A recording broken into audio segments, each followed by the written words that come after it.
유튜브 시청자 여러분 만나서 반갑습니다. 앵두앵입니다. 오늘 리뷰할 소설은 종말의 방패입니다. 작가님은 6호전차 타이거님, 장르는 판타지 중에서도 전쟁물입니다. 성향은 남성향이고요. 분량은 후기 포함 254화입니다. 종말의 방패는 조아라에서 무료로 보실 수 있습니다. 그럼 리뷰를 시작하겠습니다. 가난한 시골 마을에서 가축을 기르는 주인공 리처드. 어느 날 영주가 세금을 3배로 올려버린다고 합니다. 너무 가혹한 처사에 마을 사람들은 세금을 낮춰줄 것을 부탁하러 영주가 사는 성으로 찾아갔습니다. 그러나 영주는 병사들에게 자신을 찾아온 마을 사람들을 죽이라고 명령을 내리고 마을 사람들 중 몇 명만 간신히 살아 돌아옵니다. 분노한 마을 사람들은 영주에게 반기를 들지만 영주가 보낸 군대에게 학살당하거나 포로로 잡힙니다. 리처드 또한 가족들이 학살당하는 모습을 눈앞에서 생생하게 지켜보게 되고 포로로 잡혀갑니다. 포로로 잡힌 마을 사람들을 하나하나씩 처형하는 영주들의 병사들. 리처드도 처형당할 뻔했지만 영주가 아직 처형하지 않은 사람들을 오크에게 노예로 팔아버리라는 지시를 해서 구사일생으로 겨우 살아납니다. 그렇게 오크에게 노예로 팔려간 리처드. 리처드는 하루하루를 아무런 희망 없이 그냥 죽지 못해서 살아가고 있었습니다.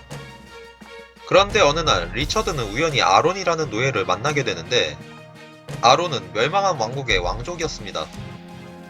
왕국의 왕자 아론은 하루아침에 왕자에서 노예가 된 절망적인 사건을 겪었음에도 계속해서 희망을 잃지 않고 살아왔습니다.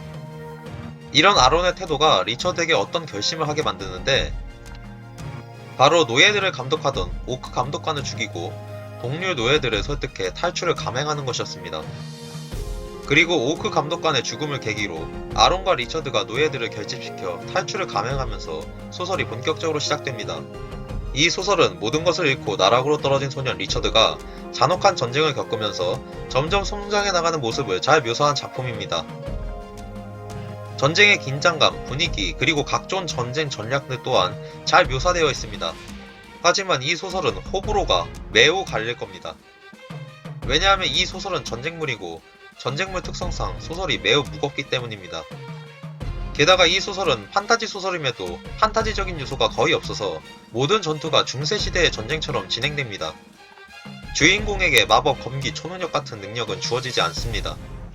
그렇기 때문에 주인공의 성장은 어디까지나 인간의 한계를 넘지 않는 선에서 이루어집니다. 따라서 아무리 성장을 한다고 해도 주인공 혼자서 할 수 있는 것에는 한계가 있기에 매 전투가 위기의 연속입니다. 또한 쉬어가는 분량이나 개그 요소가 거의 없이 계속해서 전쟁이 벌어집니다. 따라서 가벼운 작품을 좋아하시는 분들은 읽기가 거의 불가능할 정도입니다. 여기에 호불호를 넘어서 소설 자체의 단점 또한 존재합니다. 우선 결말에 좀 문제가 있습니다. 계속 미친듯이 주인공을 전쟁 속에 던져놓고는 아무런 여운도 없이 심지어 모든 갈등이 해소되지 않은 채로 끝납니다. 그냥 큰 사건 하나만 일단락된 느낌입니다. 다만 후속작으로 모트 옴무의 힐이라는 무료 소설이 있는데 이 소설에서 결말이 완벽하게 날 수 있을 것 같습니다. 아직 읽어보진 않아서 정확하게 확신할 수는 없지만요. 다음으로 오탈자, 인물혼동, 오락가락하는 말투 등이 간간히 보입니다. 마지막으로 쓸데없이 비유법과 미사용어를 남발한다는 문제가 있습니다. 이게 이 소설의 질을 떨어뜨리는 가장 심각한 단점입니다. 비유법들과 미사용어들 때문에 가독성이 떨어지는 건 물론 문장을 해석하는데 많은 시간과 정신력을 소모하게 만듭니다.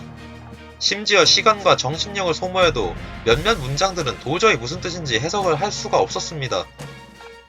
특히 극 후반부에 두 사람이 대화를 나누는 장면이 있는데 몇 번을 읽어도 이 두 사람의 대화를 제대로 알아들 수 없었습니다. 이 대화 장면이 2편 정도 되는데 그냥 해석하는 걸 포기하고 소설 2편을 통째로 날려야 했습니다. 그러나 이런 단점에도 불구하고 흡입력 있는 전쟁 묘사 및 주인공이 가진 개인적 고뇌와 성장을 잘 표현했기 때문에 읽을 가치는 있는 소설이라고 생각합니다. 심각한 단점들이 있기는 하지만 무거운 전쟁물을 좋아하신다면 가독성을 떨어뜨리는 문장들을 걸러서 보시면 충분히 재밌게 즐길 수 있는 작품입니다. 솔직히 말해서 제가 리뷰를 하는 입장이 아니었다면 어려운 문장들을 대충 걸러서 봤을 것이고 그러면 더 작품을 재밌게 봤을 겁니다. 그리고 무료 소설이기 때문에 부담이 없다는 것도 큰 장점입니다. 특이사항으로 이 소설의 전작인 신의 지팡이라는 유료 소설이 있습니다. 전작을 읽지 않아도 매 편마다 작가님의 코멘트가 있어서 이 코멘트를 읽으면 충분히 전작의 상황을 이해할 수 있습니다. 그리고 코멘트를 읽지 않더라도 소설 자체에서 충분히 전작의 이야기를 풀어주기 때문에 전작을 읽지 않아도 소설을 즐기는 데는 아무런 문제가 없습니다. 저는 이 소설을 이런 분들께 추천드립니다. 첫째, 무거운 전쟁물을 선호하시는 분. 둘째, 주인공이 초능력이 없어도 괜찮은 분. 셋째, 주인공이 고생하는 걸 좋아하시는 분. 넷째, 연애 요소가 없어도 별 상관이 없으신 분. 다섯 번째, 깔끔하지 않은 결말도 괜찮으신 분께 추천드립니다. 이상으로 6호전자 타이거님의 종말의 방패 리뷰를 마치겠습니다. 감사합니다.